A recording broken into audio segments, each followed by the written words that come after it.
welcome to Table Talk. We are here today with my friends Wendy and Sabrina, and we're going to talk about the week's message and celebrating Palm Sunday. But also prior to recording this, we were just talking about how awesome chickens are. Yes, pet awesome. Chickens. We had them at Extravaganza. They were quite a hit. Yeah, they were a very big hit with the kids. Yeah, which was awesome. So yeah, chickens, new life, and this is my little palm. His one arm is a little bit, or the cross's one arm is a little bit. So we're celebrating Palm Sunday, and entering into Holy Week. I just about that, just quickly.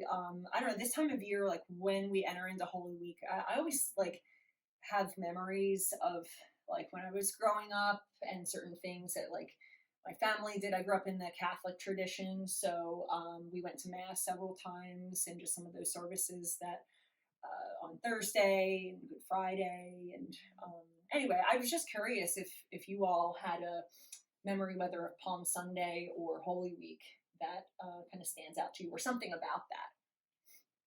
I think for me, it was sunrise service. Our church always got together it was a very rural area, so we would get together on a farm. Nice. And of course, it was always very dark when we started, but during the service, then the sun would rise, and it always seemed to be very moving and just start the day for us. Did you do that every year? We did. That was a tradition. Awesome. Very cool. How about you, Sabrina? Unfortunately, I did not have the experience of enjoying or journeying through the Holy Week. We stopped going to church when I was 5, and so I didn't start until much older. And I was an adult and made the decision to go back to church that I started. How was that for? Experiencing that. Yeah, how was that for you? Like maybe your first time as an adult. Yeah, and still is an extremely emotional week for me. Putting myself in that place and walking through the joy of him coming in and excitement of him coming into Jerusalem, and then walking through the death and then celebrating his resurrection. It's an emotional week for me. Yeah.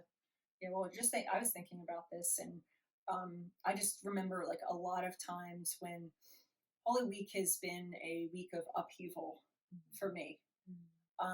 In different circumstances and ways. Like there were some times when things were like just going crazy at work or just in life or just big changes. Like there always seems to be something like happening. So there's a bit of, kind of like the cross, like there's trepidation going into it, but also like, wow, what will God also do through this?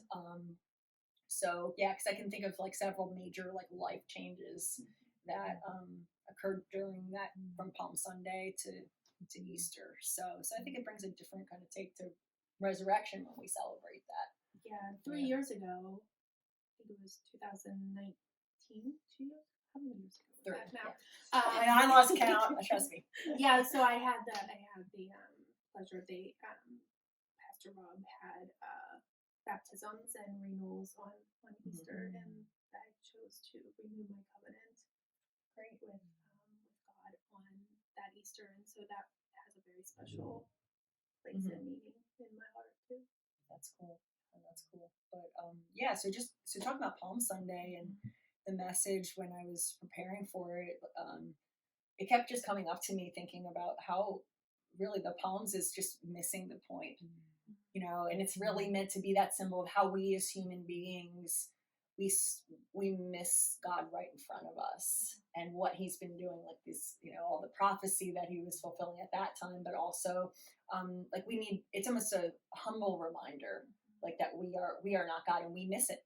We think we know it all, but we don't. So I'm curious what stood out to you in the message.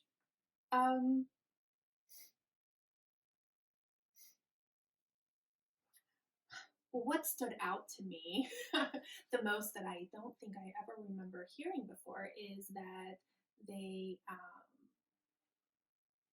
it was tradition for them to leave the colt and the donkey out for the Messiah.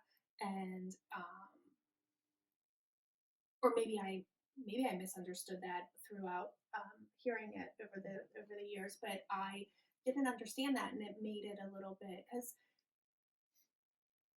I've always wondered, how do you go into a town and you take a donkey? Right. Like I'm there's a wrapping, grand, yeah, grand like, theft for yeah, transportation. like I've always tried to wrap my head around that, and are people in like the whole, if that happened today, Mm. and is my faith strong enough that if someone said the Lord needs it, am I going to be, oh, okay? But the Right. faith of everyone in that time Mm.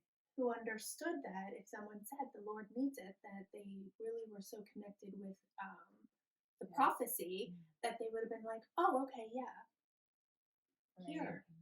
And the disconnect that I'm like, I'll just say for myself that I'm so far removed from that Right. Yeah. that I don't have that strong. I don't feel like I have that strong of a faith that if someone said if the Lord needs it, that I'd be like, okay, here, you Mhm. can have it.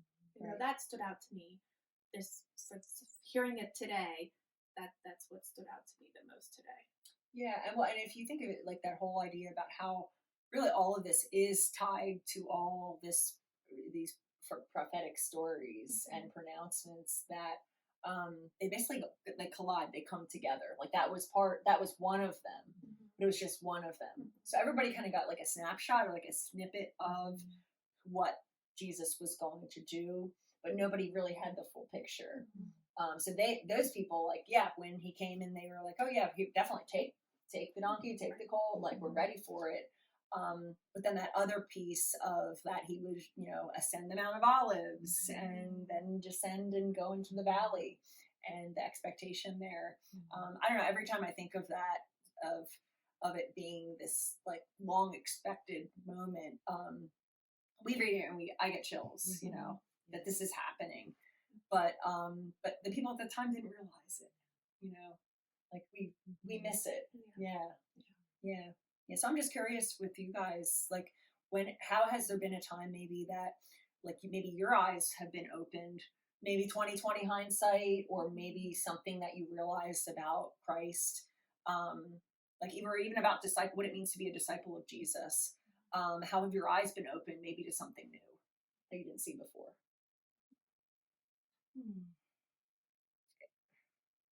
Recently having the discipleship class, Mm. it was something I would never have chosen. Really? So it truly has been a growing experience for me. Yeah. And being able to walk through that journey and know that I'm supposed to be doing this for a reason. I may not know what that reason is right now, but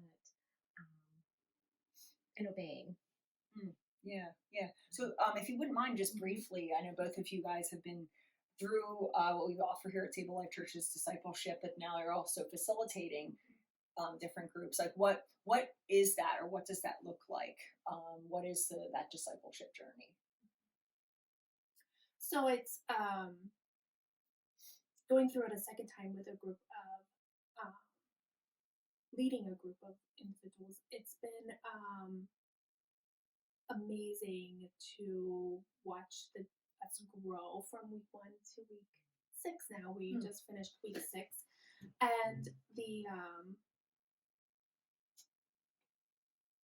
how do I say, the eye-opening transformation that has been occurring to what we thought discipleship looked like and to what discipleship is, and seeing it from reading, because throughout the journey we have passages that we read that point us to what Jesus says and what Paul said and all of this, and it helps to be that guiding light to what it looks like and what we're supposed to do. And so just watching us come together as a group and fight or struggle through some of those things and work through it together has been a blessing. Has been for myself, and I hope for the folks that are in the group with me. Yeah, because don't we usually think of discipleship like following Jesus, like you just you acquire biblical knowledge, Yes, Right. yes, right? That's how we yes, usually think. But then, like you're talking about, like more relational, yes. like you're Mhm. together. It's a journey. Yes. How is that? I'm curious for you, Wendy. Like, how has that like shift from just like thinking about, okay, I just need to acquire knowledge about Jesus, to like walking together? How has that maybe changed your perspective on the relationship with Christ? So it really is getting to know the people, understanding where they are, listening to them, and trying to um, walk together through present day issues and relating, the scripture to that Mhm. present day. Yeah, yeah, well, that's good. Yeah, and I think that's all part of like as we're like we talk about faith as a journey, right? Mhm. That it's a process, and just as Jesus journeyed with his disciples even to this point in Palm Sunday, and then to the cross, and then resurrection, like we too are on that journey together, and there's times that we have like the eye-opening moments, and then there's times when it's like you look back and you see the change, Mhm. you know, Yes. and how like, oh wow, like just by being that journey together and spending time together and eating together and learning and growing, that changes you. Sure. It does. Yeah. So yeah, we were gonna say something. No, and I was just gonna say the other thing is that it doesn't matter where you are in your walk, Mhm. that you can be a disciple to others. Mm. And you can lead disciples. Like I think we both are in a group. I have individuals in our group that we would consider parents. Um, Mm. but, and I'm not a parent, but it's okay. I belong, they belong, everybody belongs, and we're all have something that means that we bring to the table. And if you don't Nice. have to be all Bible knowledge, and you don't have to be this all-knowing person to be a disciple and to talk to others. Mm-hmm. Yeah, and that's really good. Yeah, and I think that it's very freeing. Yeah, I think to It is. know, and to know that like even in our walk, our personal walk with Christ, it's about grace too, and having grace with others, and even though just as we learn with with the message, and I'm in the process of learning. We may not always get it, but that doesn't mean that he abandons us, or it's all, everything can be that learning experience, and that's where the grace comes in. It's like, I love you anyway. Like, yeah, it just changes things.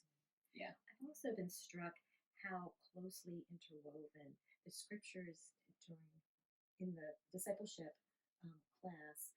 It just closely mirror your sermons, the table group talks. It's just extensions. Yeah, that's cool.